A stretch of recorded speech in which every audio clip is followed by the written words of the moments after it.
video is broadcast on Mark Levin Show channel. Thank you for listening. Please subscribe to the channel. He's here. He's here. Now, broadcasting from the underground command post, deep in the bowels of a hidden bunker, somewhere under the brick and steel of a nondescript building, we've once again made contact with our leader, Mark Levin.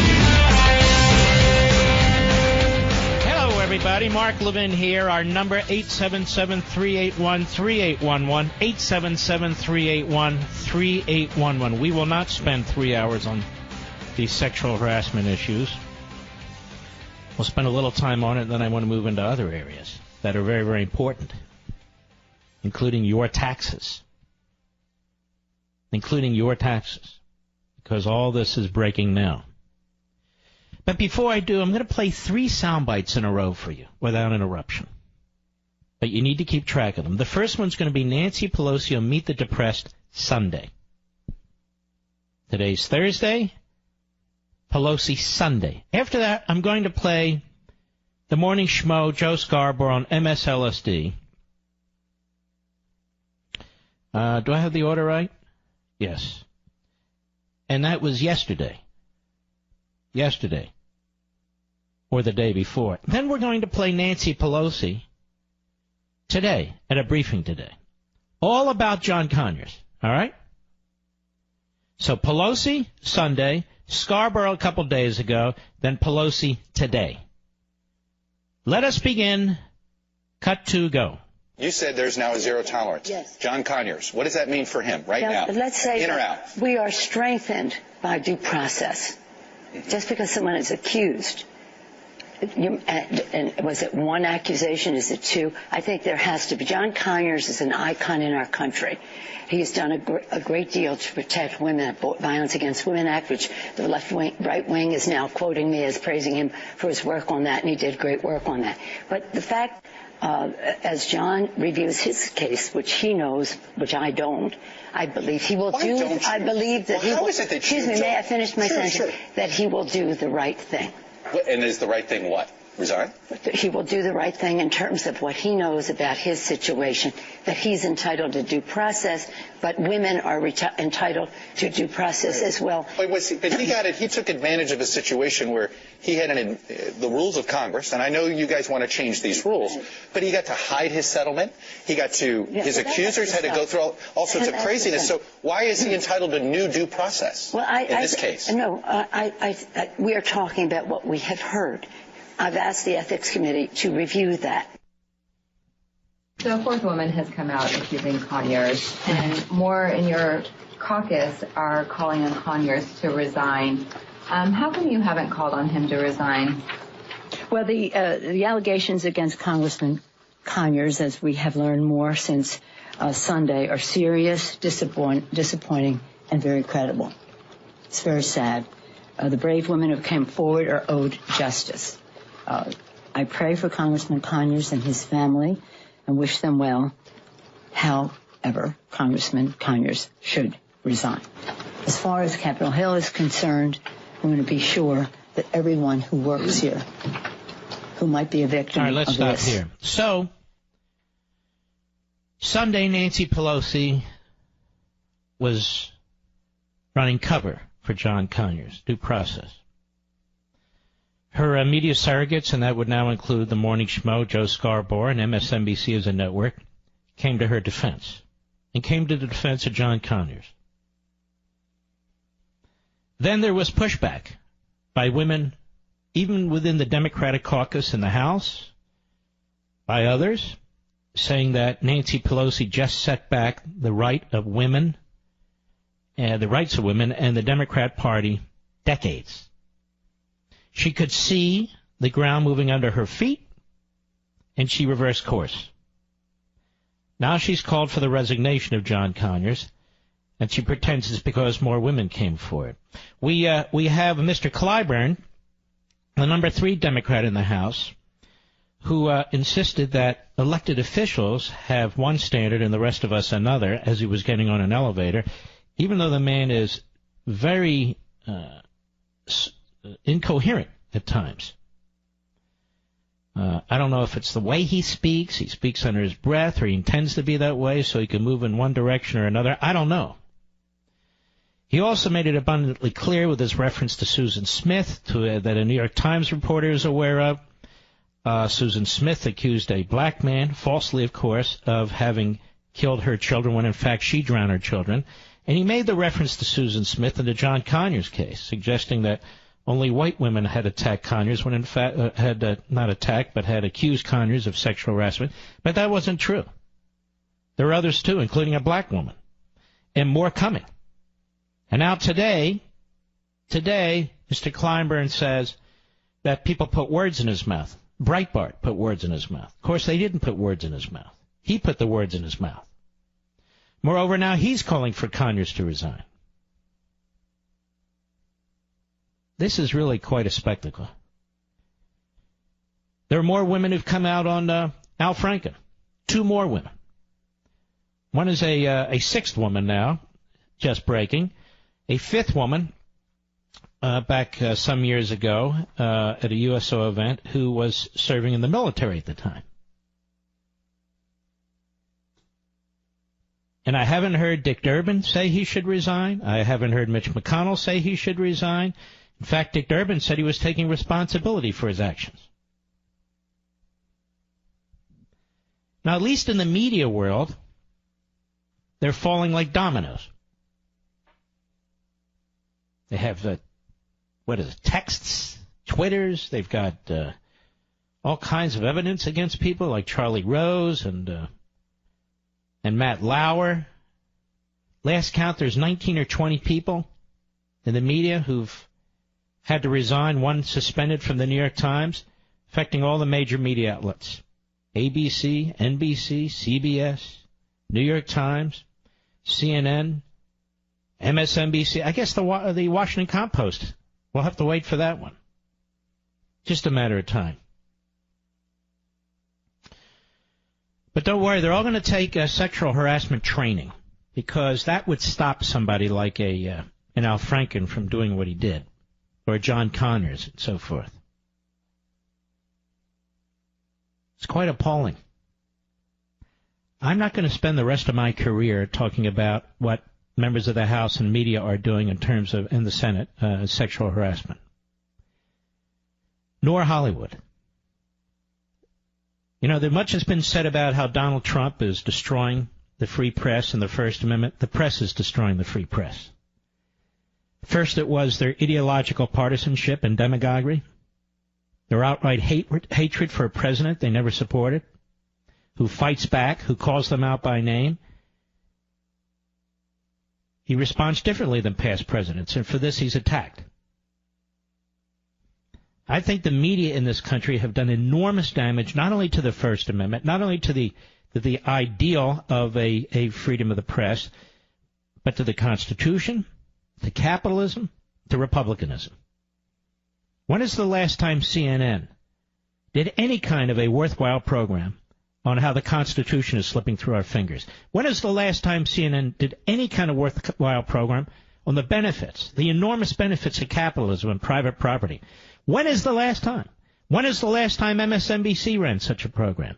It is constant progressivism, constant undermining America, constant evisceration of the Constitution, constant race baiting, age baiting, sex baiting. It is endless. It is endless. It's very destructive of this society. Same with Hollywood. When's the last time Hollywood put out actually a conservative movie? And by conservative, I mean a pro-American movie. When's the last time the big filmmakers got behind it? Spielberg, among others. Weinstein, among others. When is the last time a university in this country, apart from Hillsdale, apart from Grove City, apart from Chapman and the others, there's a handful of others. When is the last time we had a university where the faculty was predominantly pro-American as opposed to predominantly anti-American? When is the last time we had a college campus that was shouting down a Marxist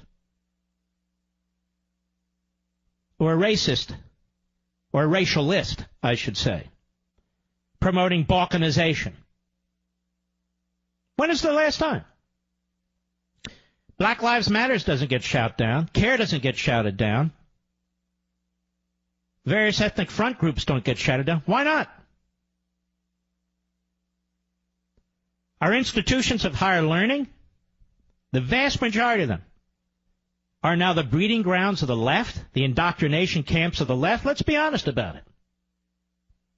The founders are slaveholders, and therefore nothing they did matters. Nothing they did is good. Period. That's it. End it. That's your history lesson. And major news organizations have absolutely nothing in common with you and me. Nothing whatsoever. Nothing. How many of you have a button under your desk to press when you meet a young lady or a young man, depending on who you are and what your situation is, in order to lock the door from the inside so nobody can get in when you drop your pants or maybe lift your skirt? How many of you have buttons like that? How many of you walk around in a robe and invite your staff in and then open your robe? How many of you are grabbing a woman's breasts on an airplane when she's sleeping? How many of you in your office have a closet and you're always in your underwear and people walk in and out and they see you in your underwear? I mean, after all, you have a closet. And we're supposed to buy this stuff, these rational arguments. And then their apologies are not apologies. Not one of them has said, you know what, I'm guilty. I'm a disgrace. I'm a disgrace to the company, to my family, to the country. I'm gone. Don't worry about it. No, it's all about, well, I didn't know that they took it this way. And so I've never heard such preposterous apologies. Now, if you're really innocent, and innocent people are accused, let me be clear about this. Innocent people are accused. Clarence Thomas comes to mind, but there are many. You get up on your toes and you scream and yell at the highest level of your voice. I am innocent, and I'm going to fight this. How many of them have said that? None of them.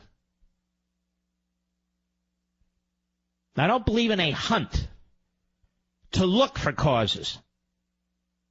But I believe when we're presented with them, we're just members of the public, when we're presented with them, we call them as we see them. John Conyers should be expelled. Al Franken should be expelled. Any other sleazeballs like that should be expelled.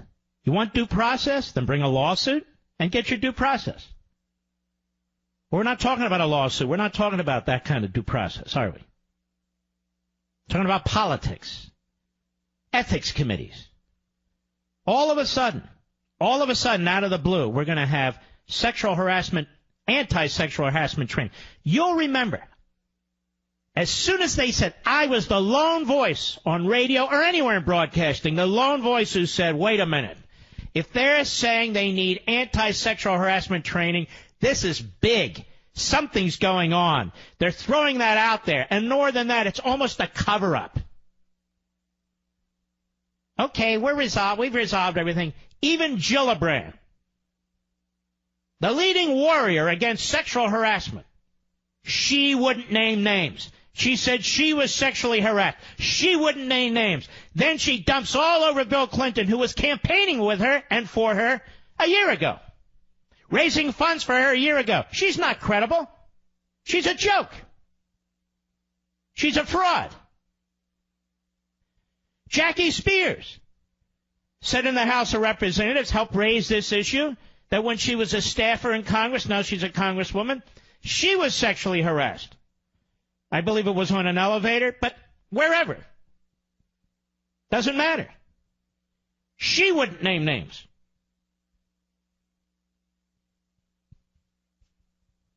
Now, how much more do I have to discuss this crap?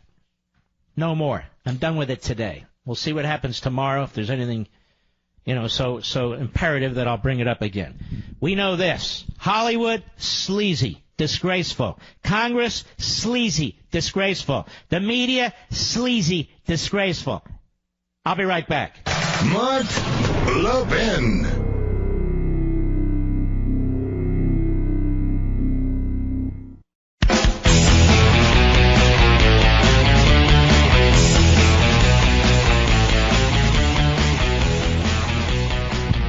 There's some nut, a woman, who is running for Attorney General in Michigan. It's all over the internet. And her main campaign theme is, I don't have male genitalia. Should I actually play this, Rich? I don't know. I'm sure that's being played all over radio. I'm going to address it on Levin TV. I'm not going to play it. But she should be running on a campaign of not no male genitalia, but no IQ. You have to be a fool to vote for a woman like this. So now all men are predators. I'm sick of these leftists. They turn it everything into politics. I can't stand them. I detest them. So now, don't vote for a man for anything, because that's a potential sexual predator. That's how the left interprets this. That's where the left's gone with this. They still stand for women, don't you know? Certain types of women, apparently. I would ask the Democrat leadership in the Congress this quick question. I thought you supported women, but you really don't, do you? You just want them to keep their mouths shut, to allow them to be targets of sexual harassment. As long as it's liberals, as long as it's a Kennedy or a Conyers or a Franken or a Clinton, now you're trying to work your way out of your own pickle here, aren't you, so to speak. I'll be right back.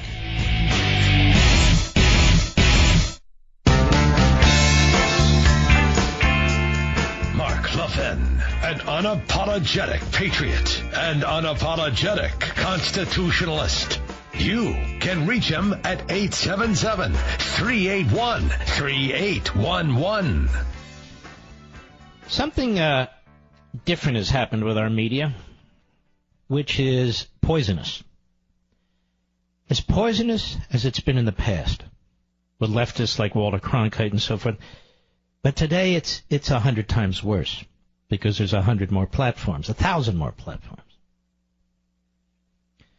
And it's almost as if they're in campaign mode, in opposition research mode, when it comes to a politician they do not like, or especially when it comes to this president.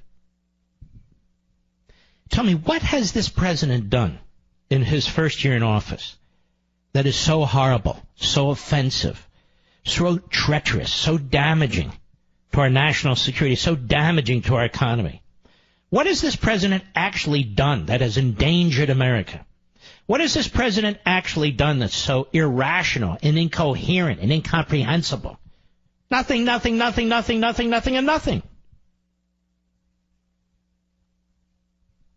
Seriously. Joe Scarborough is a failed congressman who achieved nothing as a backbencher. He has sought fame and fortune since leaving Congress. He and Mika Brzezinski tried to be a team on radio. They failed utterly and completely. They were monotonous. Nobody wanted to hear the two blowhards. Joe Scarborough wanted to work for Fox many years ago. They wouldn't hire him. So he goes to MSNBC, this fledgling, wasted carbon footprint, which, of course, is hiring a conga line of freaks and buffoons. And Joe fit in perfectly with his sidekick, Mika Brzezinski. Joe Scarborough first, and his lovely sidekick, couldn't kiss Donald Trump's ass enough. That's right, I said it. They wanted him on. They wanted him on for ratings. They would say anything, do anything. You'll remember Donald Trump's first speech to a joint House-Senate audience in Congress. Scarborough met with the president before, reportedly. But in any event, we all saw him on TV, near the front, in the audience, jumping up and down like a clapping seal when President Trump was giving a speech. And then the morning schmo and Mrs. Schmo turned on Trump. Because after all, they work at MSLSD. I mean, they're not playing to the MSLSD audience, which is basically miscreants and malcontents, and all leftists. So they go to war with Trump, and Trump goes to war with them. And it's been going on for some time. And a media outlet, a corporate outlet, that is supposed to be a news operation, NBC News, MSNBC is the sister station or sister network of NBC. It is a disgrace. But this is how they're driving up, to the extent they can, their ratings. Same with CNN. CNN has surrendered any notion of being a news operation. You can't have Chris Cuomo on your show and pretend to be a news operation, or Don Lemon, or other miscreants and malcontents. But now Scarborough is very angry. He didn't like the tweet that Trump put out there, bringing up this conspiracy theory about how a young person on his staff passed away. It's not very pleasant. It's not something I would repeat. But Joe Scarborough gives an awful lot of crap to the president. The president gives it back. The difference is Scarborough is a coward. He doesn't have a principled, intelligent, serious bone in his body. None. He'll be whatever he needs to be. He's a complete chameleon. And he's moved hard left. For money, for quasi-fame, and to appeal to the base of the LSD network. Again, miscreants and malcontents. And so he has started this, or restarted this idea that Donald Trump must be mentally ill, insane, unstable, a threat to America, a threat to each and every one of you, a threat to our safety. And it was picked up by a moron by the name of Navarro, who's on CNN, picked up by another moron on MSNBC, Chris Hayes. He's a host. CNN brings in a writer, Tony Schwartz, who co-authored Art of the Deal. I don't think it gets more contemptible than that. You are a ghostwriter for somebody, you help them write a book, and then you reveal yourself, and then you turn on the person about whom you wrote the book and made money. So remember what we're talking about in the media here as a general rule, the media. The Charlie Rose media, the Matt Lauer media, the Glenn Thrush media, on and on and on and on, so many you can't name. And then there's Joe Scarborough. And so this is the mantra now, that there's something mentally wrong with Donald Trump. Something mentally wrong with Donald Trump. Nothing ever mentally wrong with Obama. Nothing ever mentally wrong with Biden, with Gore, with Hillary, with Bill. No. Nothing mentally wrong with Schumer or Pelosi. Something is mentally wrong with Donald Trump. And not only that, he needs to be removed from office. We need what I've been calling now for years, this silent coup. Not years, months. This silent coup. We must use the Constitution, which of course they despise, against this president. There must be a revolt, a rising up of the cabinet, a majority of the cabinet, and the vice president of the United States to expel Donald Trump from the presidency under the 25th Amendment. Now stay with me on this because you're going to learn a lot. And here it starts with the morning schmo today. Cut 13, go. We are headed towards a nuclear showdown.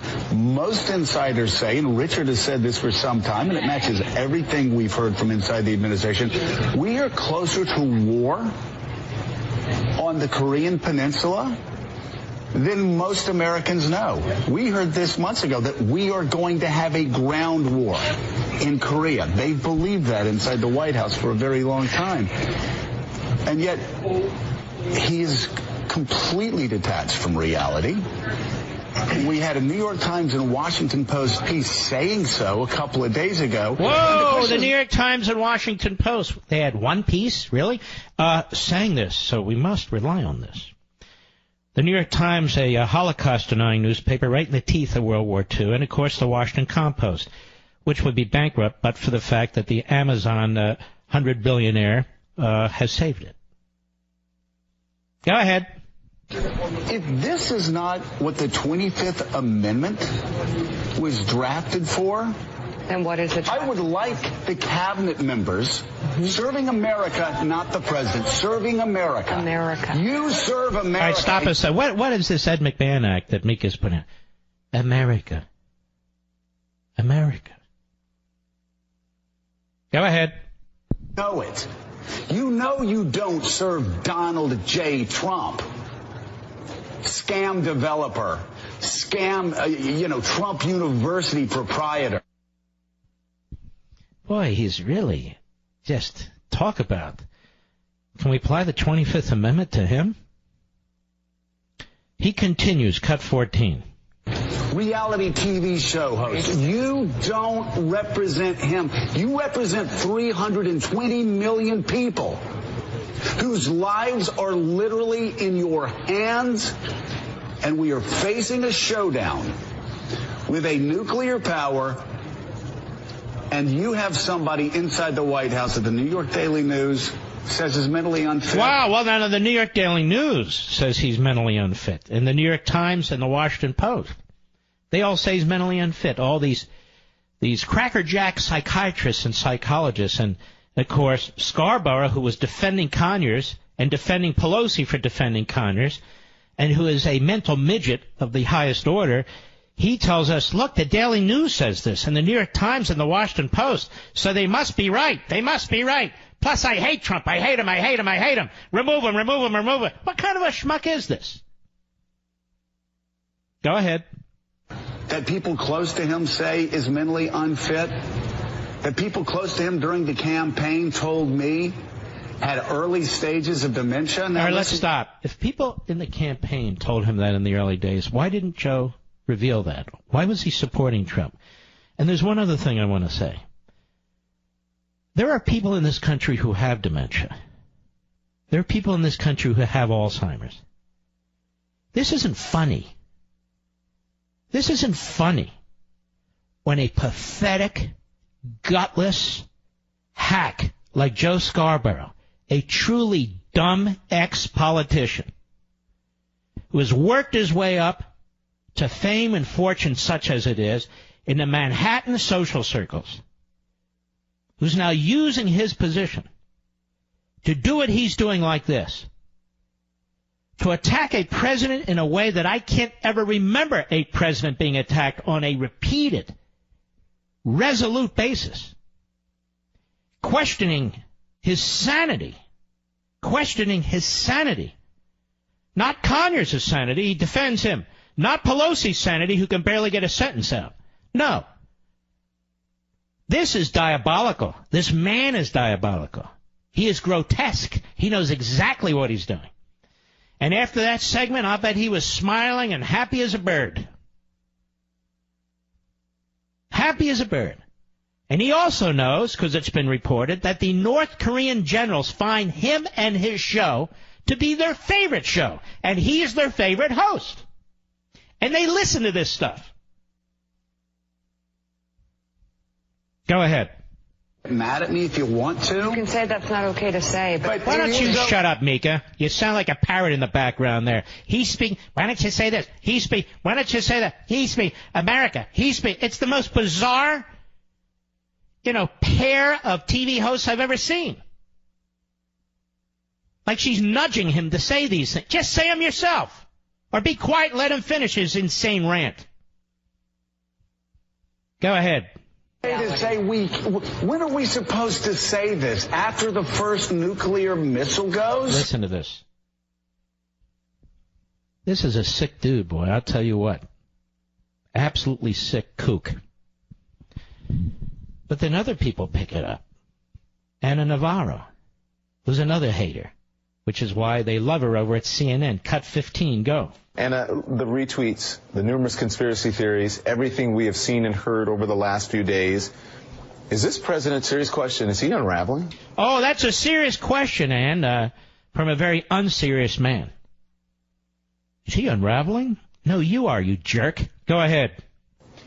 Look, I don't know. I can tell you that from, an untrained eye. So let's stop right there. She's an untrained eye, but she's going to comment anyway. An untrained eye. Throwing a preposterous question from a moron, Don Lemon. This is CNN. This is CNN. Go ahead. Looks weird. It makes me recall people who have early onset dementia. It makes me recall people who are in the early stages of Alzheimer's. This is absolutely disgusting. All you families out there, almost everyone is touched by this. All you families out there who have family members with dementia or some aspects of it, or Alzheimer's, some aspect of it, listen to these people. Just listen to how disgusting they are. And look how they're trying to fundamentally destroy this president. Fundamentally destroy this president. They can't disagree. They can't engage. They throw cheap shots, and he responds. Everybody knows he responds. And then they attack. And this is endless. Like a bunch of piranha.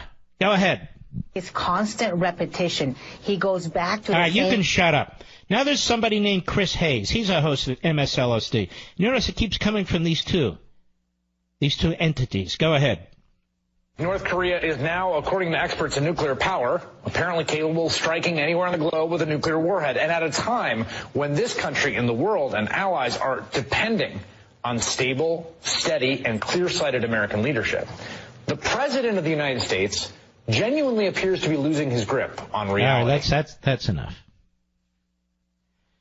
From the sexual predator media, generally speaking, the left-wing media, now they're telling us that the President of the United States has lost his grasp on reality, that he's insane, that he has dementia, that he has Alzheimer's. Pretty sick stuff. And they're pushing the 25th Amendment again. I'll be right back. Mark Levin.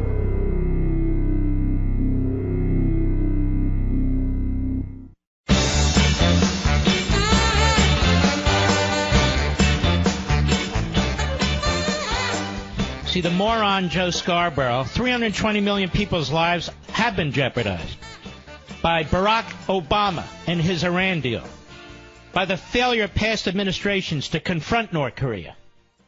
Yes, 320 million people's lives have been jeopardized, you damn fool.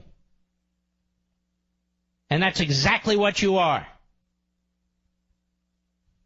Pathetic. And now the lib media starts throwing around terms like dementia and Alzheimer's, when there are millions of people in this country who suffer from this, and millions and millions of family members who have to deal with it. Oh, yeah, well, he must have dementia. Oh, he must be unraveled. Oh, and maybe he has Alzheimer's. Maybe. And why? Why? Because they want you to have nothing but contempt for this president. Because they do. They want you to distrust everything this president does. Because they do. Really, I've never seen anything like this, ever. The media. Absolutely shameful and deceitful. What they do behind closed doors, ideologically, and to each other, they're disgusting. Absolutely disgusting. You know, Uber disclosed a breach of 57 million passengers and drivers' records. Hackers accessed personal information like names and driver's license numbers of the drivers and names, email addresses, and phone numbers of passengers. Though this breach was just recently announced, this personal information was actually stolen over a year ago. If you're only monitoring your credit, your identity can still be stolen in ways you may not detect. Good thing there's LifeLock.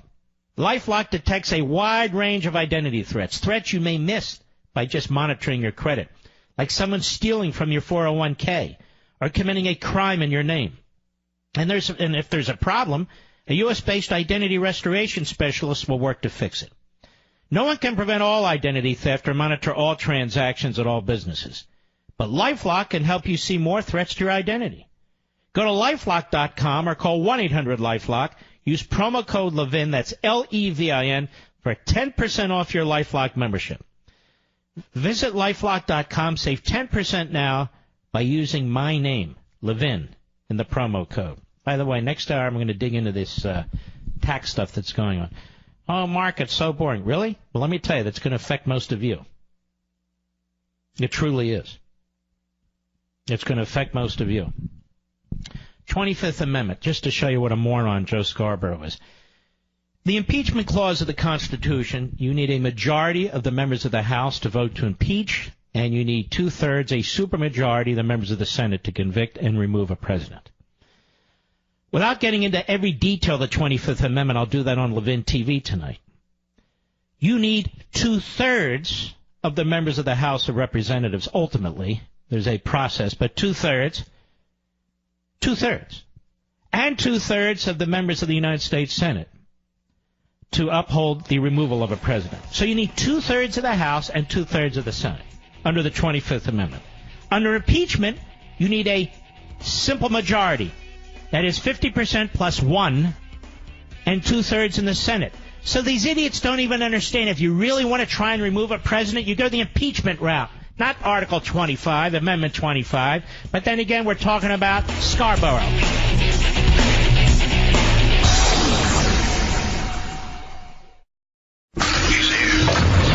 He's here.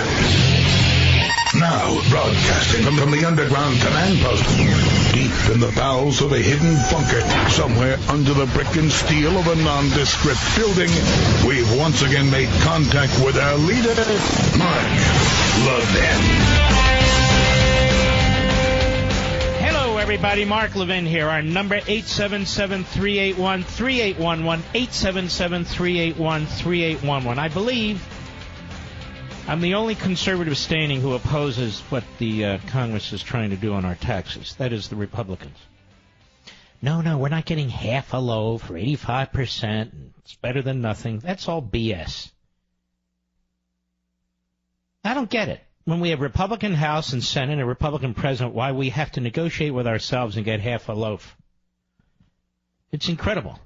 It's not even half a loaf. Let me tell you what's going on this minute. Via Politico.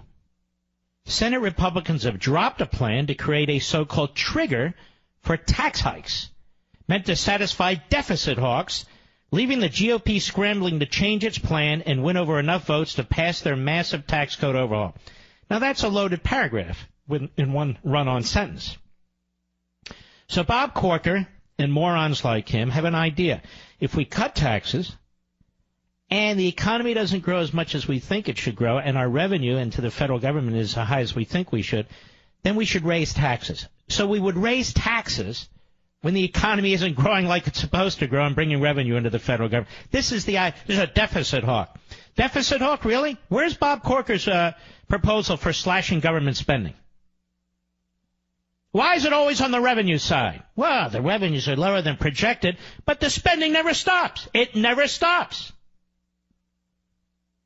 Senate Majority Whip John Cornyn, there's a loser, said the proposal, a trigger to raise tax rates if sufficient economic growth did not materialize, would not pass muster procedurally and would need to find something else to satisfy the block of deficit hawk holdouts led by Bob Corker. Since when is Bob Corker a deficit hawk senator? What exactly has he done? Has he led a filibuster on the floor of the Senate to slash spending? No. Doesn't look like the trigger's going to work, according to the parliamentarian, says Cornyn. So we have an alternative. Frankly, a tax increase we don't want to try to address. What's it? A tax increase we don't want to do to try to address. Does this guy know how to speak English? Corker's concerns. Corker at it. My understanding is that the parliamentarian has ruled against it, so they're just going to automatically put tax increases in, period. They're going to put tax increases in, period? Ladies and gentlemen, what the hell is this? What is this? You're not going to be able to deduct your property taxes if the Senate gets its way? You're not going to be able to deduct your state income taxes if the Senate gets its way? Interest on your mortgage? But don't worry, your rate's going to come down? Well, for a lot of you, that's not going to make up the difference. Then I have to even hear so-called conservatives go on TV and talk about we shouldn't be subsidizing the practices of the blue states and the red states. This isn't about subsidizing practices of states. It's not about blue states and red states. It's about individuals who create wealth and they want to keep more of what they've created. What do the blue states, red states have to do with it? You can leave your state if you think taxes are too high, state taxes and so forth and so on. What are you going to do, leave the country to avoid the federal income tax? They want a trigger mechanism The deficit hawks, you see, a trigger mechanism to raise taxes if we don't get enough revenue in to the insatiable leviathan that is the centralized iron-fisted federal government. So you'll be punished if not enough revenue is created by you workers, by the proletariat, you see. And they're doing this to help the middle class. This is nuts. These people are morons. And notice the battles on the individual taxes, the individual side. On the corporate side, we got that all figured out. 35 to 20%. Well, maybe it'll be 22%. Who knows? You got Rubio, and I think Mike Lee, but definitely Rubio leading the way, trying to get Democrats on board to increase what? To increase the child tax credit to $2,000, according to the Circle nerds over there at the Wall Street Journal. And in exchange, they would increase the corporate tax rate that was to be cut from 35 to 20% to 22%. So, of course, the Wall Street Journal, notice the name, Wall Street. And I have nothing against Wall Street, but it's not Liberty Journal or Capitalism Journal or Wealth Creation Journal. It's the Wall Street Journal. Well, of course, they're very angry about that. Basically, the Wall Street Journal editorial page, or these Circle nerds, are a mouthpiece. The Circle nerds are mouthpieces for whatever the U.S. Chamber of Crony Capitalism wants. Open borders and, all the rest of it. So they're flipping out. Well, they're both wrong. They're both wrong. It is not conservative. It is not rational. It's not fiscally responsible to keep taking more and more people off the tax rolls. Which is exactly what Rubio and I guess Mike Lee are promoting. And then the burden increases on the people in the middle and on the upper ends who keep paying more and more and more of the tax load. It is not healthy for a society when around 50% of the people pay no federal income taxes and the other 50% have the burden of all of it. It's preposterous. And they're talking about trigger mechanisms and all the rest. This isn't a tax cut. Not for the individual, not for many of you. They're sitting there debating your future, whether you can afford to own your home, what your deductions are going to be, and in the end, we get a sense for what they want, including what I just told you based on media reports, but how the hell is this going to end up? How are we supposed to have any input into any of this? They can't, they were supposed to simplify this. Remember, we're going to have a fair tax or a flat tax. You can do it on one postcard. Well, if you're not going to pay any taxes and you're going to get money back, you can do it on one postcard. But for the rest of us, we're screwed. Why am I the only voice out here in major media challenging this? Where have all the conservatives gone? Where the hell are they? Well, they need a win. The Republicans need a win. The president needs a win. You want a win? Then be responsible. Don't deceive the American people. Don't deceive your supporters. That this is some great, quote-unquote, middle-class tax cut where we're going to screw the rich. And I'm sick of hearing this class warfare crap, too. Talk up the country. Talk up capitalism. Talk up hard work and success and wealth creation. Talk up property rights. Stop sounding like Saul Alinsky. Now, there's a piece in National Review. What would Reagan think of the GOP's tax bills? Now, why do we keep talking about Reagan? Only because he's the most successful president in modern American history, and he happens to have been a solid conservative. I know there's a new book out there. I think the guy's name is Olson. No, you don't understand. He was a nationalist, populist, and a protectionist. I don't need to read the rewrite crap. Or our friend Victor Davis Hanson telling us Reagan was a protectionist. Really? Did he do some protectionist things? Yes, but he was a strong advocate of a free market system. He's the father of NAFTA. And I got to read these intellectuals and quasi-intellectuals writing absolute BS, further confusing the American people to the extent they read them. But this Ben Elliott has a pretty good piece at National Review. He was White House speechwriter early on in the Reagan administration, and he was the director of the White House speechwriting from 83 to 86 during the Reagan administration. Can't read it all, but let me cut to the chase. Here's what he says. This is nothing like what Reagan would want. It's nothing like what Reagan did. Reagan had 3 core principles, and not one of them is on display here. Reagan's first principle was to dedicate tax rate reductions to the American people. I know this upsets Paul Gigot, and the circle nerds over there at the Journal. But who cares about them? Reagan's first principle was to dedicate tax rate reductions to the American people. Individuals first, corporations second. And by the way, this isn't a class warfare thing. This was what Reagan felt. In the 1980 campaign, Reagan repeatedly told his audiences, we're the party of Main Street, not the party of the corporation boardroom and the country club set. Let's tell the cop on the beat and the shopkeeper. And he did. Both the 1980 tax reductions and the 1986 tax reform focused on bold rate reductions for individuals across the board, 25%. Including millions of mom-and-pop enterprises, the little engines of innovation and job creation that paid taxes on their earnings through the individual income tax and represented over 90% of all small businesses. Corporations also benefited from new incentives for research and development and the right to write off immediately new investments for equipment and technology. Given the historical record, the most powerful economic boon in modern times, it is startling to see today's Republicans throwing away Reagan's playbook. Lowering the corporate tax rate from 35 to 20% is the GOP's new alpha and omega.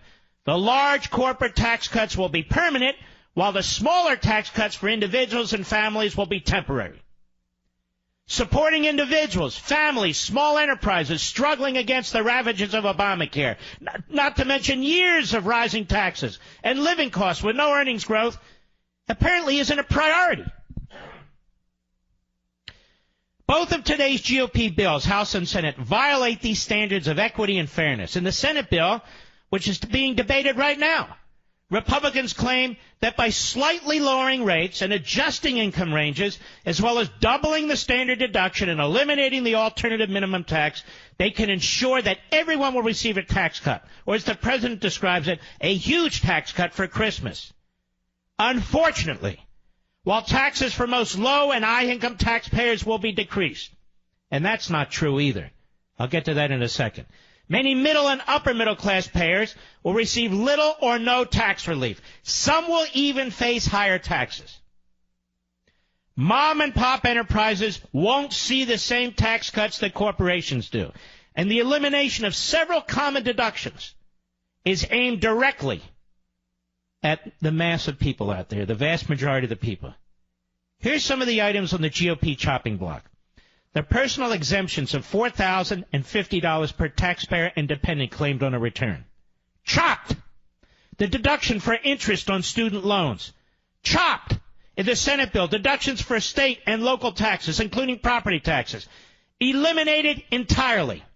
This is effectively double taxation, a tax on income people have earned but apparently cannot keep. Reagan's third core principle was to stop inflation from pushing people into higher tax brackets over time. The solution was simply to index all the brackets to the consumer price index. The GOP bills will index tax brackets and the standard deduction to a different measurement of inflation, the chained consumer price index. This rises more slowly than does the traditional CPI. As a result, taxpayers will move into higher tax brackets faster, leading to higher income tax bills over time. They have abandoned Jack Kemp. They've abandoned Ronald Reagan. They've abandoned Bill Roth, Kemp Roth, and Reagan. But they don't want you to figure that out. They don't want you to really know that. In fact, they push Art Laffer out there, and our buddy Larry Kudlow out there, and our buddy Steve Moore out there. This is a B+, you see, a B+. No, it's not. No, it's not a B+. It's a mess. It's a mess, in my humble opinion. All men I respect that happen, in my view, to be dead wrong about this. They should have slashed individual federal income tax rates across the board. They're already having to say, well, tax cuts for the rich. The libs are always going to say that. Even if all the rich, so-called, are rounded up and sent to gulags, they'll still say, hey, that guy has more rice than the other one. That guy's got 2 apples than the other one. That's the way the left works. Whether it's in hardcore communist regimes or in our soft tyranny. And where's the moral argument? Which Reagan used to also make. That this money belongs to you. And that everybody deserves a tax break. And that we shouldn't allow the government and politicians to turn American against American with these fictitious tax rates and these fictitious tax categories and groups. Ooh, the middle class and the upper middle class and the lower middle class and this class and the other class and the upper class and the rich class and the poor class. We're not a country of classes. We're a country of individuals, citizens. This bill is unconscionable, these bills that they're discussing. Absolutely unconscionable. Just like some kind of a bazaar where they're still fighting over, no, I want to protect this. And you have Susan Collins, who's insisting that if you get rid of the individual mandate, which they've been campaigning on for years, since Obamacare was enshrined, she says, and Lamar Alexander and a bunch of Republicans and Democrats insist, that we continue to subsidize the insurance companies in order to subsidize individuals on the low end of the economic scale so their rates are much lower. And your rates continue to go up, and your taxes either go up or they stay still. Always the debate about Medicaid, welfare, illegal aliens, non-citizens. And then they pretend that this is for you, ladies and gentlemen. This is for you. No, it's not. It's screw you. I'll be right back. Mark Levin.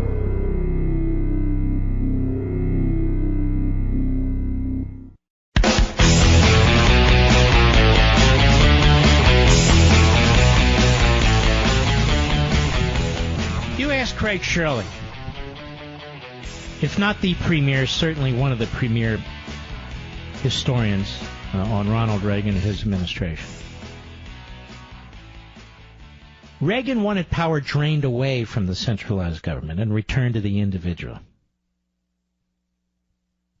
His tax cuts were real tax cuts. They were about tax reform, but they were also about governing reform. Man's relationship to the state. That's what was going on. What is this? This mess. We're at the last minute there. Cutting deals on raising taxes, if this doesn't happen, and so forth and so on. This is appalling. Absolutely appalling. A committee of knuckleheads puts this stuff together. Reagan saw the big picture. Saw the big picture. Now they say, we have to pass this if we're going to win re-election.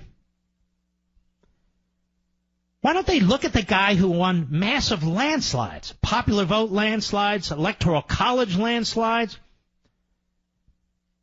I don't even understand the politics involved in this idiocy. I really don't. There's an analysis done that if the Senate bill becomes the final bill, 1/3 of the property owners in California, many of whom are Republicans, oh yes, are going to see significant increases in their taxes. Tens of billions of dollars in the aggregate. You got Republicans in the House, Republicans in the Senate, the Republican president. Nobody should be seeing their taxes go up. Nobody. I'll be right back.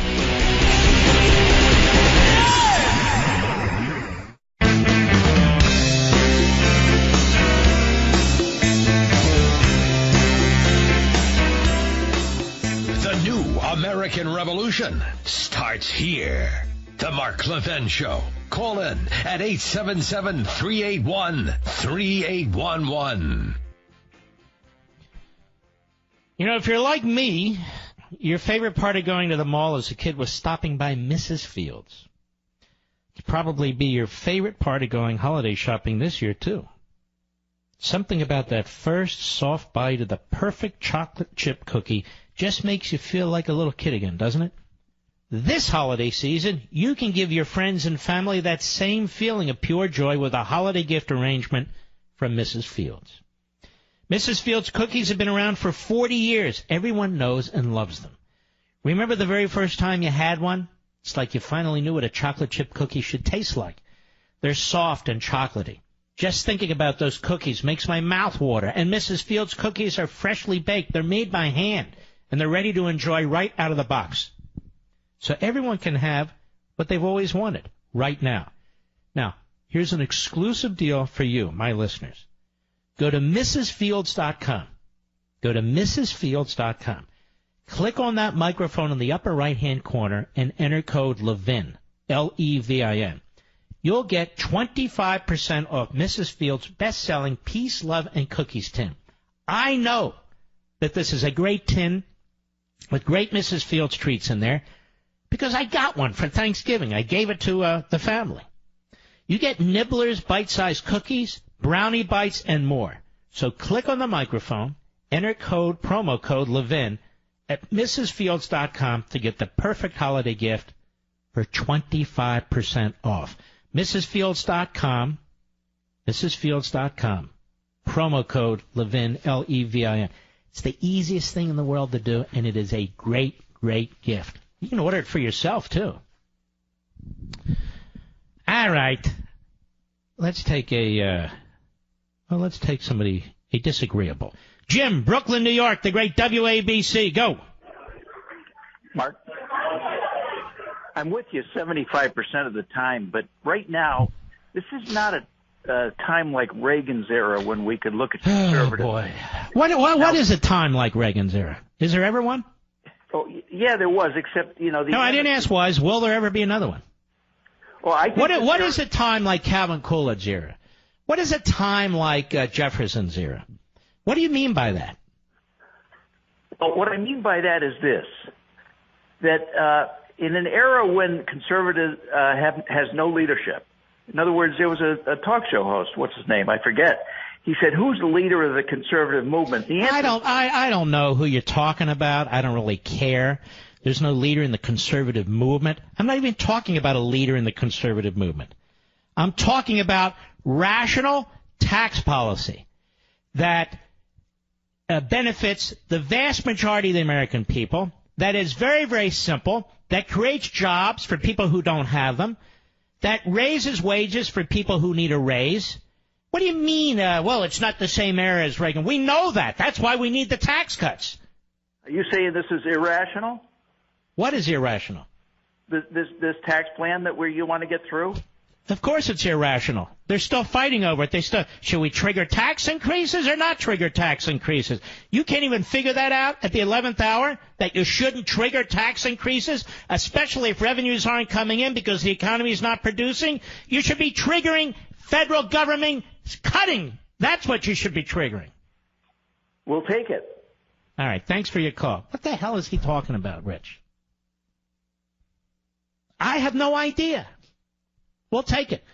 Conservative leader, the conservative movement, it's not Reagan's era, it's not this, that, and the other. We're talking about trying to come up with policies that will advance the cause of the common person, or all people for that matter. People who earn a living should be able to keep most of what they create. Well, it's not Reagan's era. What does that have to do with Reagan's era? I'm explaining Reagan's tax cuts. That's a lot older than Reagan when we're talking about private property rights. Well, just ask yourself something, ladies and gentlemen. When you get up at 6 and 6:30 in the morning, you're stuck in traffic for an hour and a half, and you're going to a job you half hate, and you're working to put food on the table for your family, to pay your mortgage, maybe put some money aside for a pension, put a little bit of money aside maybe for a vacation, for the holidays, a little money aside for tuition for your kids to go to college, and then they're telling you, well, look here, if the economy is not producing the way we want to, we're going to increase taxes. Or, that house you bought 7 years ago? Yes, and we calculated it and we figured it out. We took a sharp pen. Well, no longer are your property taxes deductible. No longer are your state income taxes deductible. No longer is your interest deductible. Hey, it's not Reagan's era. What's the problem? There's a big problem. Not one of these buffoons ran for office based on that argument. They said they were going to slash taxes. Slash taxes. And now we get these fools who are defending them. You know, Mark, it's not like Reagan's era. Well, what does that have to do with anything? We're talking about a policy that you want to put in place, right? That will improve our circumstances. But it's always FDR's era for some reason, isn't it? It's always FDR's era, always progressivism, always works, always advances. I point out Reagan so people understand, although that guy doesn't, that I'm not talking about abstract theories here. I'm talking about something that actually works. Creates 25 million jobs. We had 1 quarter of GDP growth of over 8%, followed by one of over 7%. Endless numbers of jobs created. Entrepreneurship. And Mark, it's not Reagan's era, we can't do that anymore. Herschel, Las Vegas, Nevada, the great KDWN, KDWN, go. Hey, Mark, appreciate you taking my call. I've been a financial planner for 40 years, especially dealing in the area with the seniors, and I will tell you that this tax plan, seniors are going to be so angry, but Trump will never win a second term. Let me tell you why. I can remember years ago, and you'll probably remember this too, that one of the great enticements for seniors to buy long-term care insurance was that it was going to be, the premium was going to be deductible. And when you add up in the Let's slow down. And what was the public policy reason for that? That would mean seniors would rely less and less and less on government health care programs. Go ahead. Yeah, they did not want middle class accessing Medicaid. So the first thing they did is, they did a look back period for 3 years for gifts. Then they did All right, stop 1 second. Don't hang up. We have a shocking verdict in the Kate Stenley murder case. The jury has delivered a not guilty verdict. You believe this, Mr. Producer? In San Francisco, of course. Not guilty.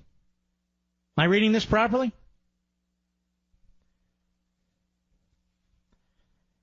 I don't know how you keep your sanity around here. I really don't. I really don't know how so this illegal alien murders Kate Steinle. And a jury in San Francisco, that may be part of the problem, finds him not guilty. Not guilty. All right, sir, go right ahead.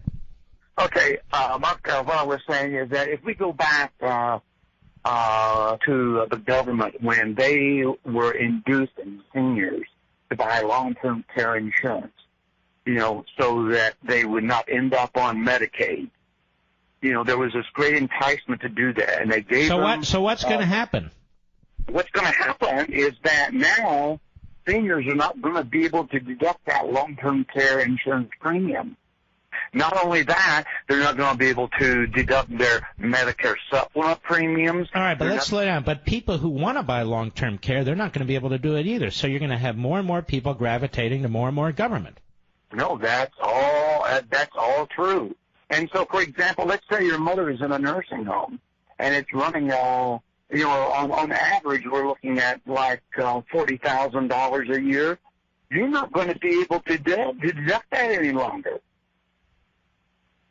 And what does that do to seniors who, for example, have a spouse in a nursing home, and now none of that is deductible, and the government has turned around and lied to seniors and induced them to buy all this long-term care insurance, and now they're going to say, oops, sorry, all that premium, and I will guarantee you that the minimum premium, because so many long-term care insurance companies have gone out of business, the average long-term care policy for a husband and a wife unaffordable is over $5,000 a year minimum premium. Now they're not going to be able to do like that, I'm on AARP, and my wife and I don't want to hear about AARP. You shouldn't be on AARP.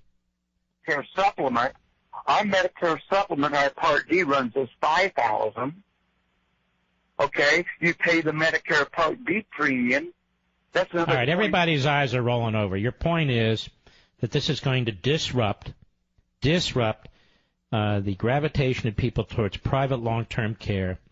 They're going to gravitate toward Medicaid and more Medicare. They're not going to be able to afford private long-term care policies, and which really, depending on the policy and so forth, is very, very important if you think ahead. All right, sir, I appreciate it. This is what I meant earlier when I said the Reagan tax cuts were not just about tax cuts.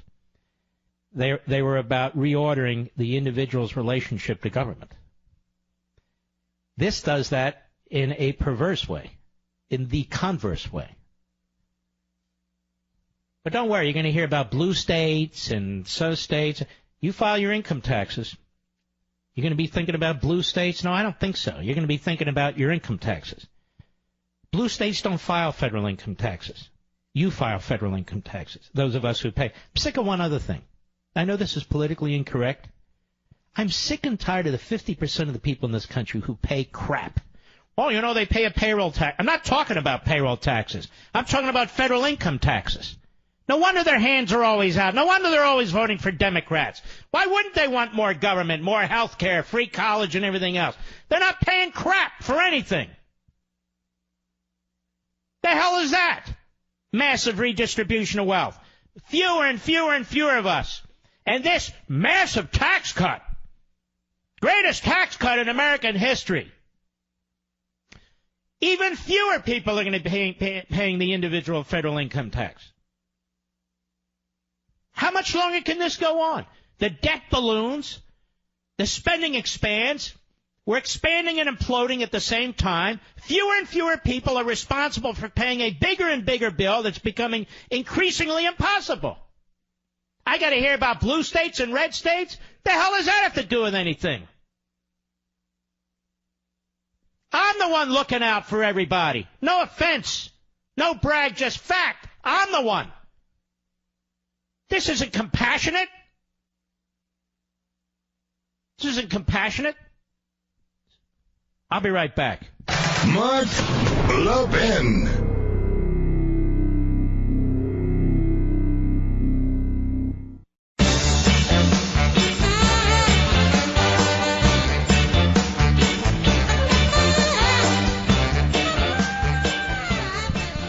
Listen up, folks. I have a fabulous deal for you from my friends at Blindster.com. That's blindster.com. Right now, for Cyber Monday, which goes all week here, you get 50% off your entire order. But you better hurry because the sale ends this week.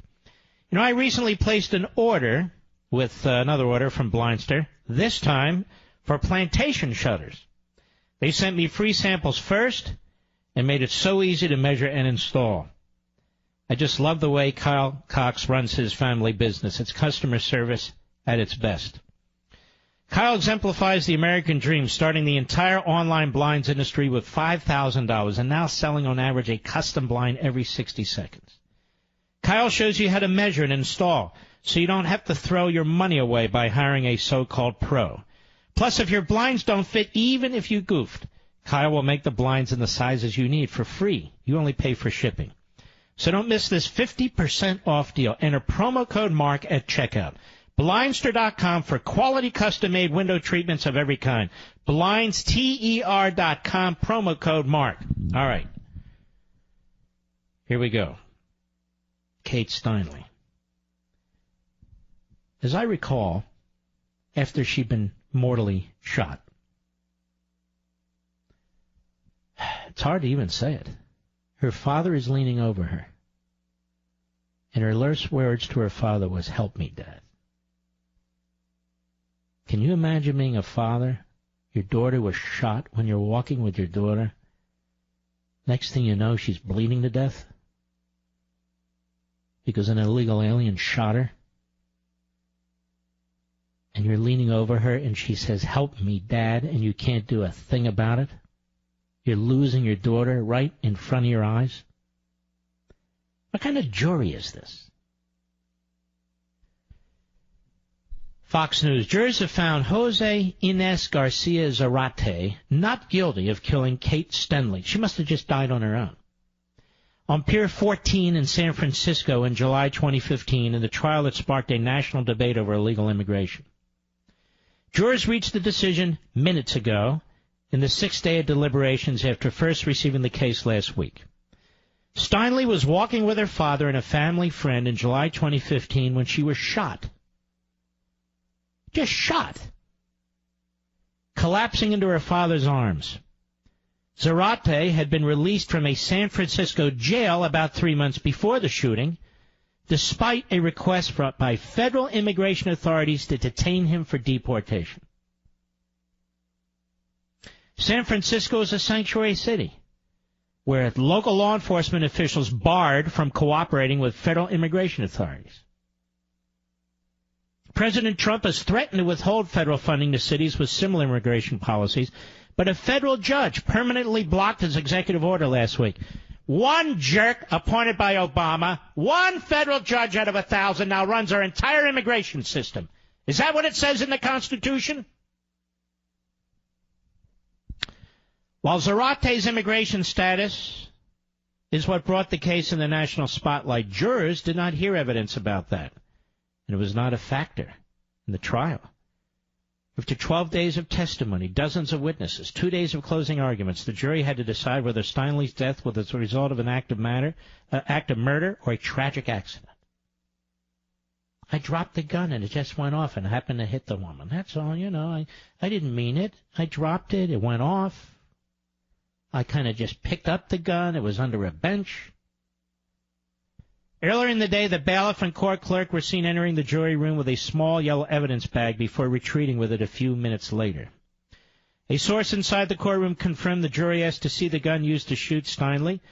Zarate and his defense team maintained the argument that the suspect found the stolen weapon on the pier that day and it just fired. And these fools bought it.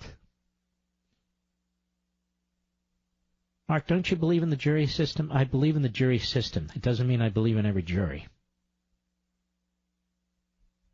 I believe in the justice system. It doesn't mean that justice is meted out in every case. The gun belonged to a Federal Bureau of Land Management ranger and was stolen from his parked car a week earlier. I just found it. The bullet ricocheted on the pier's concrete walkway before it struck Steinley, killing her. Zarate has admitted to shooting Steinley, but says it was an accident.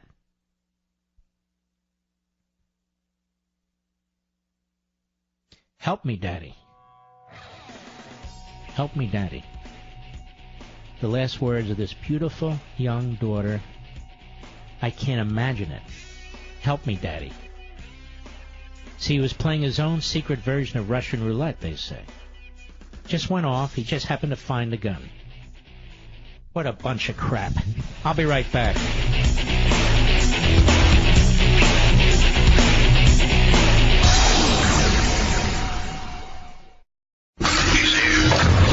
He's here. Now, broadcasting from the underground command post, deep in the bowels of a hidden bunker, somewhere under the brick and steel of a nondescript building, we've once again made contact with our leader, Mark Levin. Hello, everybody. Mark Levin here. Our number, 877-381-3811, 877-381-3811. This is a horrific decision. The Steinley murder case, where an illegal alien and a repeated offender who just gets out of jail and kills Kate Steinley. You have to be really out of your mind to believe this argument. The gun was stolen a week earlier off the seat of a vehicle of a federal official. But you see, the illegal alien just found it under a bench. Now, who buys that? And then Kate Steinley is killed because he's playing his own sort of Russian roulette. The gun drops and it goes off, and she's killed. And San Francisco proudly is a sanctuary city, illegally violating federal law. And a federal judge in California protecting the nullification of cities like San Francisco of federal law, where federal officials are asking local officials to detain these people so they can get a hold of them and then deport them.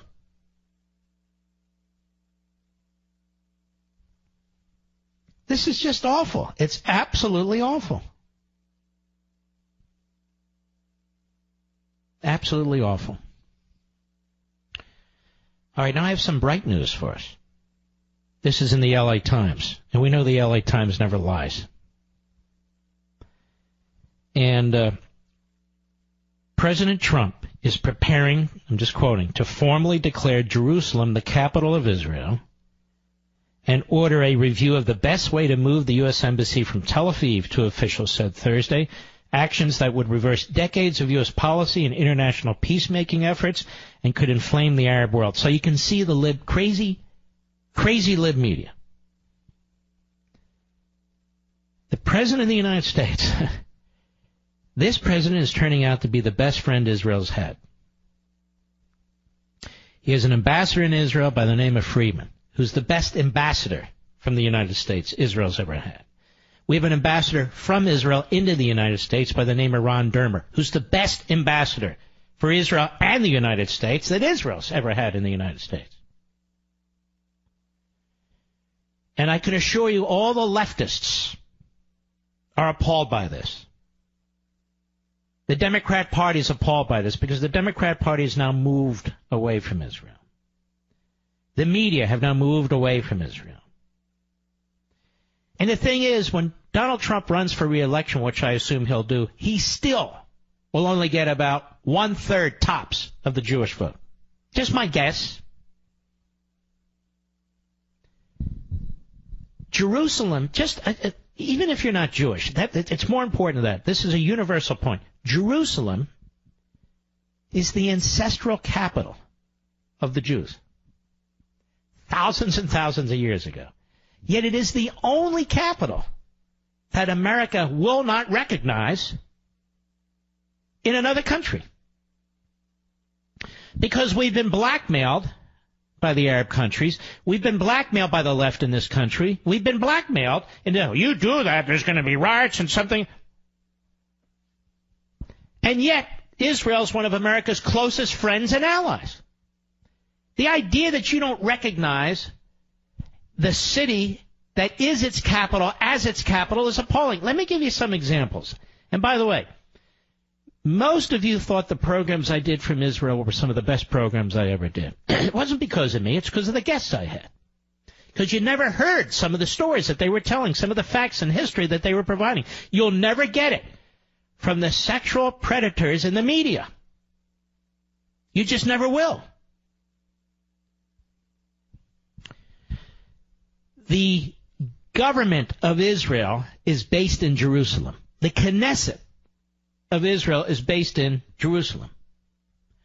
All the governing activity that matters is in Jerusalem. The Prime Minister's office is in Jerusalem. His cabinet in Jerusalem. Our embassy in Tel Aviv. In Tel Aviv. Which is a significant drive from Jerusalem. Do you know what our ambassador has to do in order to do business with the government of Israel? Since the embassy's in Tel Aviv, we pay for an apartment at the King David Hotel in Jerusalem, where he has to stay to conduct business during the week. And then he goes back to our embassy in Tel Aviv. That's how insane this is. And he's not secure there. He's not protected there. It's a hotel. So we go through this game, this fan dance, which is really not just disrespectful, it is outrageous to our closest or one of our closest allies. So here we have Donald Trump, who is trashed all day today. Trashed as insane, as having dementia and Alzheimer's. He's going to commit war with North Korea. No, you can't trust him with the nukes. Here he is dealing with North Korea, dealing with Iran, and dealing with this injustice of the refusal to recognize Jerusalem as the capital of the Jews. We would never do that to the Saudi Arabians. We would never do that to the Egyptians. We don't even do it to the Iranians. We don't even do it to the North Koreans. They say this is our capital. We recognize their capital. Same with the Chinese. Same with the Russians. Same with the Cubans. It's preposterous. So this is historic. And look how the LA Times twists it as reversing decades of U.S. policy and international peacekeeping efforts that could inflame the Arab world. The Prime Minister of Israel is hated by the left. He's hated by the Democrats. He was hated by Obama. He's hated by Kerry. Why is Netanyahu hated by them? Because he's made it clear, we're not dividing up Jerusalem. Jerusalem is our capital. It was our capital before there was a Palestinian Liberation Organization or a Palestinian Authority. It was our capital before there was an Egyptian capital or a Jordan or a Saudi Arabia or a Kuwait or any of the rest of it. It was our capital before there was an America. We're not going to divide up our capital any more than America would divide up its capital or Britain would divide up its capital and so forth and so on. The Palestinians are Arabs. They gave themselves the name Palestinian. I explained this before. Why? It sounds like what? Palestine. They were Bedouins. The vast majority of them lived in Jordan proper. Jordan, a creation of the Brits. Creation of the Brits, effectively. The boundaries. But Jerusalem wasn't a creation of anybody. And then there's the city of David, which is at the foot of Jerusalem. They're doing archaeological excavations now. They're finding things that are 3,000 years old, 3,200 years old, that actually support aspects of what's in the Old Testament. There's nothing there about the Palestinians. There's nothing on the Temple Mount about the Palestinians. There's nothing at the Western Wall about the Palestinians. There's nothing in the Bible about the Palestinians being there. There's nothing in the Koran about the Palestinians being there. But you know, ladies and gentlemen, we need peace. This is going to inflame the Arab world. The media want to inflame the Arab world. The media are sick. Absolutely sick. So the article goes on. Somebody, by the way, is leaking out of the White House, and they need to be slapped down. I don't know who it is, but I mean, they're talking about meetings. The White House hosted a high-level meeting Monday to discuss plans for transferring the embassy to the ancient holy city and to discuss a deadline Friday that requires the administration to notify Congress every 6 months that it will order the move. The way this would technically work is that first you recognize Jerusalem as the capital of Israel, and then you eventually move the embassy to the capital of Israel. Oh, my God. Oh, it'll destroy peace to go. Oh, my Lord. The Palestinians claim control. They claim control of the holiest Jewish sites.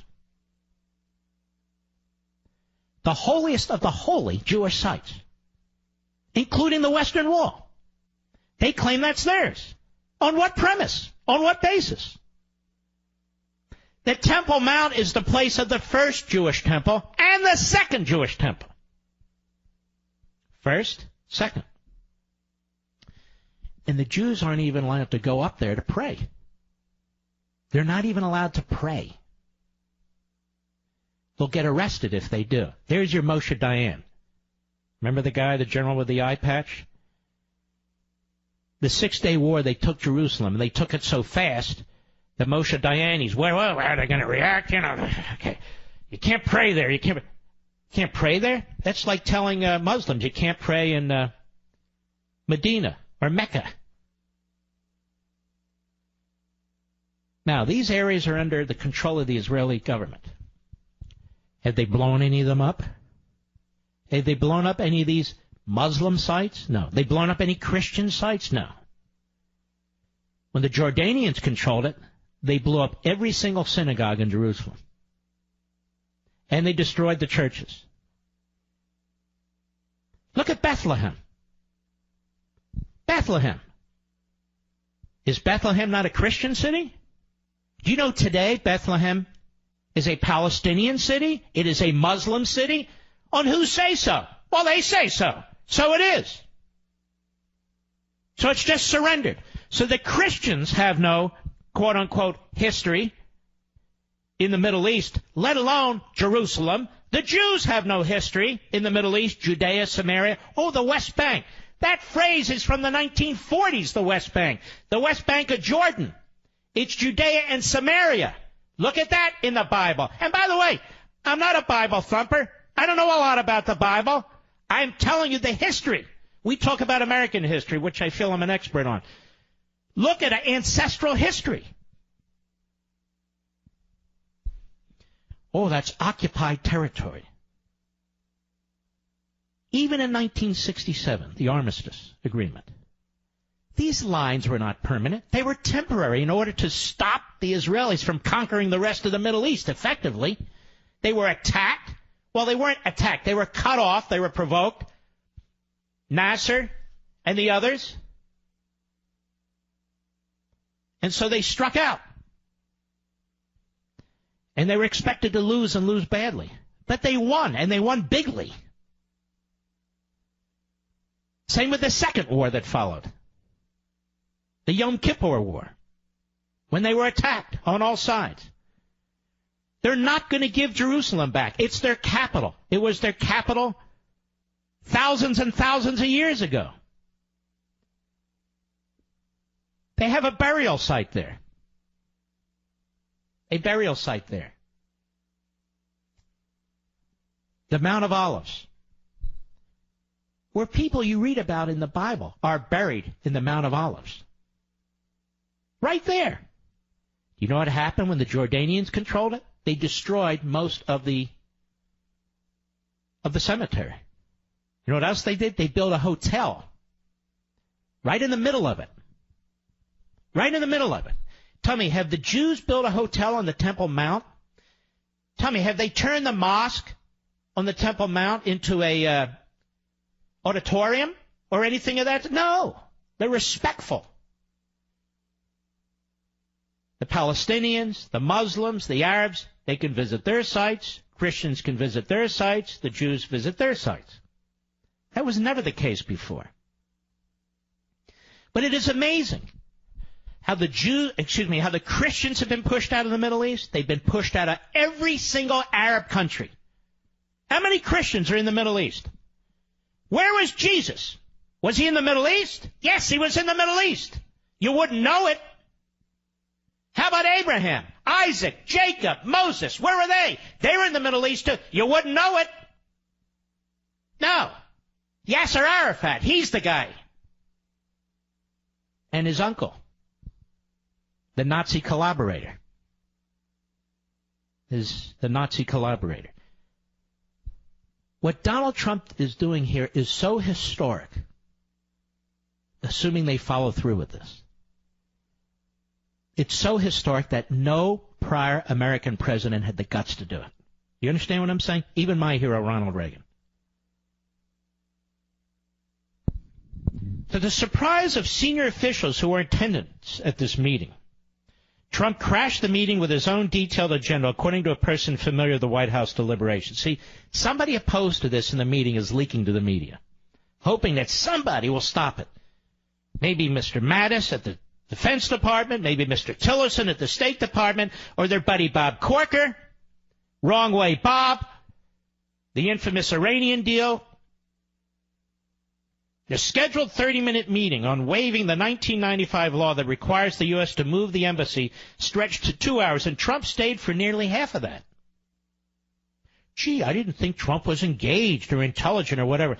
As you know, there was a report, Drudge put it out there, that I met with the president. I wasn't supposed to. It was a social meeting. Do you know, during the entire meeting with the president, I'm not going to get into details, he was asking me questions. What do I think about this? What do I think about that? What do I think about this? He was enormously inquisitive. Enormously inquisitive. He wanted to know what I thought about all these different issues that he's dealing with. Not like Joe Scarborough, Mr. Deliverance over there. This is a big deal, I feel. It's a big deal for America. It's a big deal for history. I'll be right back. Mark Levin.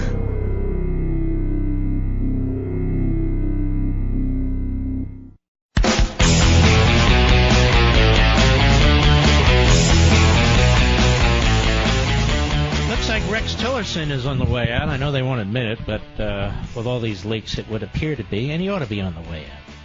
He is a lousy Secretary of State. I'm not one of those who thinks James Baker was a good Secretary of State. I think he was a lousy Secretary of State, too. We just had a great president who knew what policies he wanted. This is from the New York Slimes. The White House has developed a plan to force out Secretary of State Rex W. Tillerson, whose relationship with President Trump has been strained, and replace him with Mike Pompeo. I like Mike Pompeo, at least so far. The CIA director, perhaps within the next several weeks, senior administration officials said on Tuesday, Pompeo would be placed at the CIA by Senator Tom Cotton. I like Tom Cotton, for the most part, who has been a key ally of the president on national security matters, according to the White House plan. Cotton has signaled that he would accept the job if offered, said the officials, who insist on anonymity because they're leaking like hell. That would be an upgrade. Pompeo over to the State Department and Cotton over to the CIA. I like it. I shall return.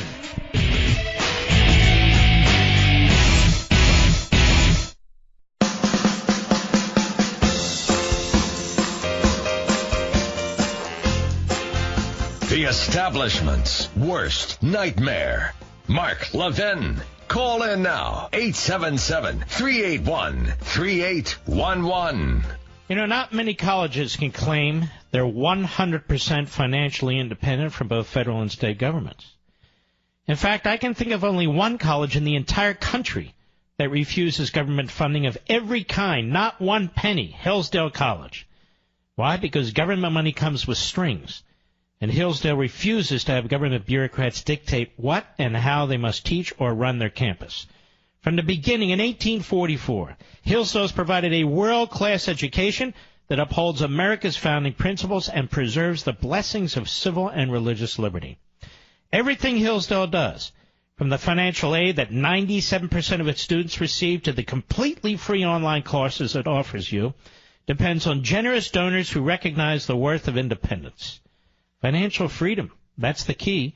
That preserves the integrity and excellence of a Hillsdale liberal arts education, attracting the nation's brightest students in scores of fields of study from music to biology to business. Hillsdale College teaches their students to pursue truth and defend liberty. This is why my wife Julie and I decided that Hillsdale College would receive my really very rare copy of the Federalist Papers. Now, as you know, the Federalist Papers were essays, but they were put together in book form, and 500 copies were ordered by Hamilton because the Constitution was on the brink of losing in a number of states, New York, Virginia, and Massachusetts, 3 big states that they had to have, obviously. And so Hamilton put in an order, and it was very expensive and took a lot of time to produce them. So they did it as quickly as they could, 500 copies. And 450 copies were kept for New York, and 50 copies were sent for Virginia. And I happen to have one of these copies. Well, not happen to have it, I acquired it. And it's one of the more beautiful copies, that is, in outstanding condition. And I went to this event at Hillsdale College where my dear friend Larry Arnn, the president of Hillsdale College, and his staff, as well as many of their supporters, were in the room. It was in It was in Washington, D.C., at their Constitution Center, and I was intending to lend them my copy for 2 years. And they built this beautiful, secure room that would include the document, the book. And as I walked through it, and I saw the facility, and I saw my dear friend Larry Arnn with a big smile on his face from ear to ear, and before I went up to the podium, I whispered to my wife, I'm going to give it to them. And she said, I agree 100%. I went up to the podium, and I announced that I was giving them my copy of the Federalist Papers, and it's there right now on display at the Hillsdale College, wonderful, beautiful Constitution Center on Massachusetts Avenue in Washington, D.C. You can make an appointment. You can go and look at it. And I hope you will. And this is one of the reasons I hope you'll learn a whole lot more about Hillsdale College. Learn about how Hillsdale College helps us all to become better, more independent citizens, and how you can help Hillsdale College further freedom at levinforhillsdale.com. That's Levin for Hillsdale.com. Well, the program's almost over, and what would a Levin program be if I don't mention the NFL? By the way, did I mention that the Eagles were leading the NFC? Did I mention that? Mr. Producer is a Steelers fan. What's the record of the Steelers, by the way? 9-2? 8-2. And what's the record of the Eagles again, Mr. Producer? No, not 9-1. 10-1. Just saying. Well, the Steelers are 9-2, and the Eagles have a very tough road to go here. They have to play Seattle, and then they have to play the Rams, which are very good. You know, I got to bring my buddy Stephen A. on. We've been emailing back and forth. And by the way, even though ESPN is losing a zillion subscribers, do you know that the rating of Stephen A.'s program is up 70% year to year? Sounds like Mark Levin's ratings, quite frankly. ESPN.com sources, NFL agrees to commit $89 million over 7 years to social justice causes. Not to liberty causes, not to private property causes, not to constitutional causes, but social justice causes. So they're going to take $89 million out of the private sector, you, the customer, pays, and use it for left-wing events. Call them social justice causes. And this is how they hope to buy silence. And they're not going to buy silence. It never works. The NFL and a group of players reached an agreement in principle last night to partner on a plan to address social justice issues considered important to African-American communities, sources told ESPN. And why just African-American communities? Does social justice know race? No skin color? It's either social justice or it's not. During a conference call Wednesday night, Malcolm Jenkins and Anquan Bolden, who lead roughly 40 players who have negotiated with the league office about demonstrations during the national anthem, guided the group through the highlights of the package, which represents the NFL's largest contribution to a social issue, surpassing the Salute to Service or breast cancer awareness crucial catch. The partnership came a day after some players broke away from the Players Coalition because of their dissatisfaction with how Jenkins and Bolden had handled negotiations. Commissioner Roger Goodell, let me just stop here. This guy's got to go. If the NFL has any hope, any chance, if the owners have any hope, any chance, this lightweight has to go. This self-serving, self-enriching lightweight has to go. He's a disaster. He's a disaster. The agreement does not include language calling for players to end protests during the national anthem in exchange for funds. There's no implicit quid pro quo. But the NFL hopes this effort will effectively end and blah, blah, blah. They're not even getting anything out of it. They're not even... This isn't management. This is a joke. This Goodell started with the NFL as an intern and worked his way all the way up to commissioner. And that's the problem. You need a skilled CEO to run the NFL. It is a big business. And this guy's a big failure. It's a big fraud, a big phony. Roger Goodell. Remember that press conference he had? Oh, and the community this, and the community that. Because some doofus PR type whispered in his ear, talk about the community, not the union, not the players' union. And by the way, why do multimillionaires in sports need a union?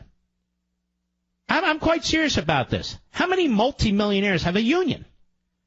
You know, you have a union of blue-collar workers, the bricklayers, the electrical guys, the plumber guys, the drivers, if you even have a union.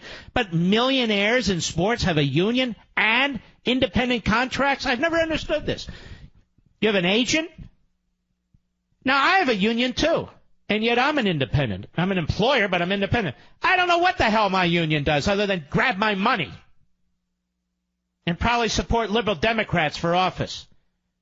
Grab my money. I don't want anything to do with the union, but I have to be a member of the union in order to broadcast. Because these broadcast companies, that's the deal they cut with these guys. Maybe I should take a knee on that. Maybe I'll take a knee. You never know. Let's see. Let us go to Jim, Los Angeles, Sirius Satellite. How are you, sir? Jim, are you awake? Are you with us? Yeah, I'm with you. Can you hear me? All right, I can hear you. Go right ahead, sir. Okay, I just wanted to say that I feel very disillusioned with this whole Keith Steinle murder trial verdict. I think this verdict was completely wrong. This guy, not only was he an illegal alien, he had been deported something like 4 or 5 times previously. Also, he was a convicted felon. I remember reading he had 7 felony convictions under his belt. One of them was for a drug-related crime. I think he was just a bad human being. You know, I think the trial, the verdict was really wrong in this. I couldn't agree more. Also, you mentioned earlier that San Francisco is a sanctuary city.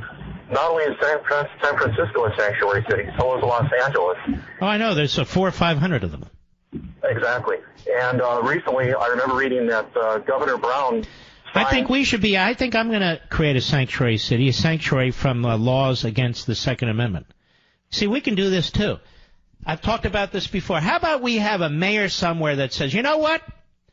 I'm a sanctuary city on the Second Amendment. Anybody who opposes the laws that are being passed, the court decisions, come to such-and-so city. We're a sanctuary city when it comes to that. We're going to nullify these court decisions, too. Absolutely. And this guy, was a convicted felon. He had a gun. He should not have had that gun. It was illegal for him to have this gun, even if he claims he found it. Sir, we know all the facts. We know. And what was done here was a horrific injustice. And I'm sure the political elites who run San Francisco are thrilled. They're thrilled that their sanctuary city status isn't going to be changed because of a federal judge, that they're going to continue to get federal funds while they thumb their nose at the feds and illegal aliens, including illegal aliens who commit other sorts of crimes where the feds are trying to get them. They'll get no cooperation out of the city of San Francisco. You know what this means, Jim? It means, and I talked about this generally the other day, the demographics now are such, with respect to ethnicity, that you have these cities, like San Francisco and other cities, that are so heavily, that the politicians rely so heavily for votes from certain ethnic communities that they dare not do anything that might be seen as offending an ethnic community. And, of course, in all that, they are stereotypical in the way they think, but that's what liberals do. And so there's not a political solution to this. And so in fact, the politicians go the other way. They reject the law. They reject law and order. All right, Jim, thank you for your call. I'll develop that more down the road in future shows, too, because I think it's critically important. Gordon in Ohio, trucker, Sirius Satellite. How are you, sir? I'm doing great, Mark. Thank you for your service and your voice. You educate a lot of us out here. I'm a truck driver. If I pull up to an intersection and a drunk driver runs a red light, runs into my truck and kills himself, if I am not absolutely current with my logbook, I automatically go up for manslaughter. Because what they say is I was illegally there if I'm not current with my log within 15 minutes, and they say I should not have been at the intersection. This guy should not have been in the country. And the incident the gun would have never been picked up. He is guilty. They definitely got it wrong. Mm-hmm. Yeah, they definitely got it wrong. and all the gun controllers out there, all the leftists out there, you won't really hear them talk much about this case, will you? Well, I tell you what, Mark, I'd love to hire Landmark, because if he's not guilty, then they're discriminating against all us truck drivers out here. So yeah, well, there's no case there. I don't even know how you would bring a case there. But anyway, sir, thank you for your call. What are you going to do? Sue the court? Say the court discriminates against truck drivers? That ain't going to happen. All right, let's continue. I have to make a big decision right now. Mexican or Italian food? What am I going to eat for dinner? Mexican or Italian food? I think it's Italian, the way my wife is looking at me. We'll be right back. Mark Levin.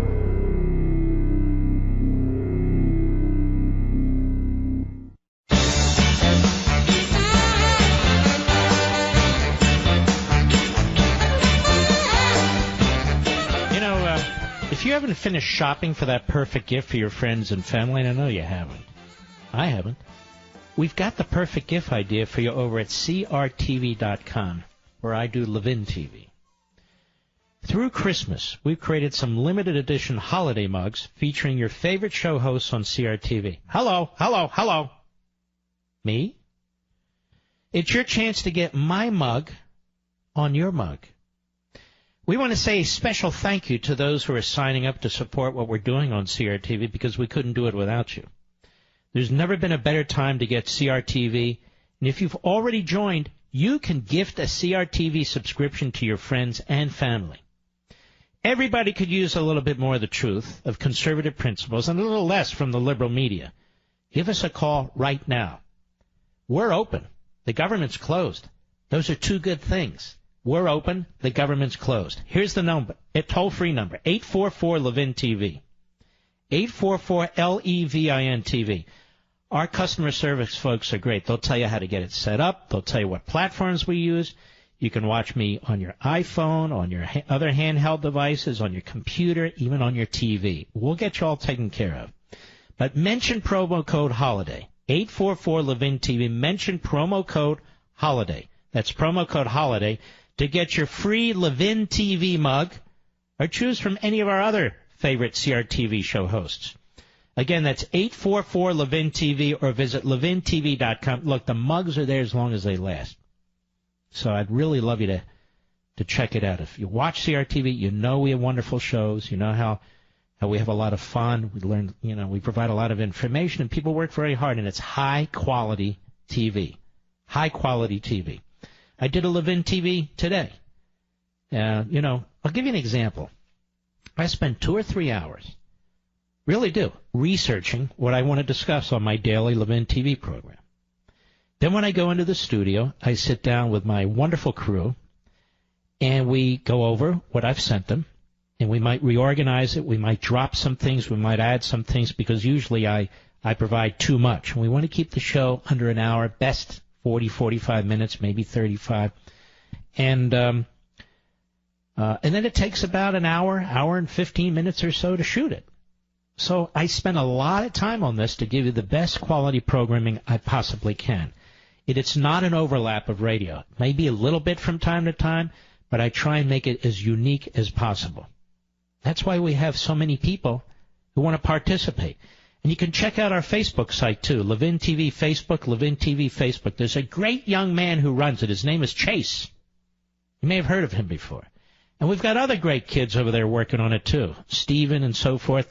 And that is where a number of our young folks are, in fact, responding to you. I think we have like 300,000, 400,000 followers over there already. So check us out. Get your mug.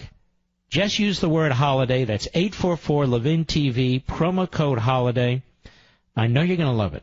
I really do. That's 844-LEVIN-TV, 844-LEVIN-TV. Or you can visit levintv.com. That's levintv.com. Do these shows go quickly, or is it just me? Very fast. It goes very fast when we're not stuck in the sexual harassment swamp.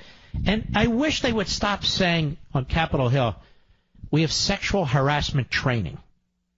Now, you don't have sexual harassment training. You have anti-sexual harassment training. Anti-sexual harassment training. Ed, Dallas, Texas, the great WBAP. Go. Thank you, Mark. It's a pleasure to talk to you again. Thank you, as far as that guy from San Francisco and all the other illegals like that, they should put the jury members, and like we have here in Texas, if you violate the state law as a official of the state of Texas, you are under arrest. And we should need to put all those guys together in the same, Well, who are you saying you want to arrest? I'm confused. Okay, in the state of Texas, we just have to... That's fine. Who are you saying you want to arrest? The jury? No, I was saying, according to the state law... It says, all right, thanks for your call. This is kooky stuff, okay? So we should arrest the jury, according to Texas state law. Come on, Ed. You know better than that. Well, ladies and gentlemen, we ended on a high note, as always. We salute our armed forces, police officers, firefighters, and emergency personnel. Check out Levin TV tonight. I will be back on the radio tomorrow. Have a wonderful, wonderful evening, and God bless you.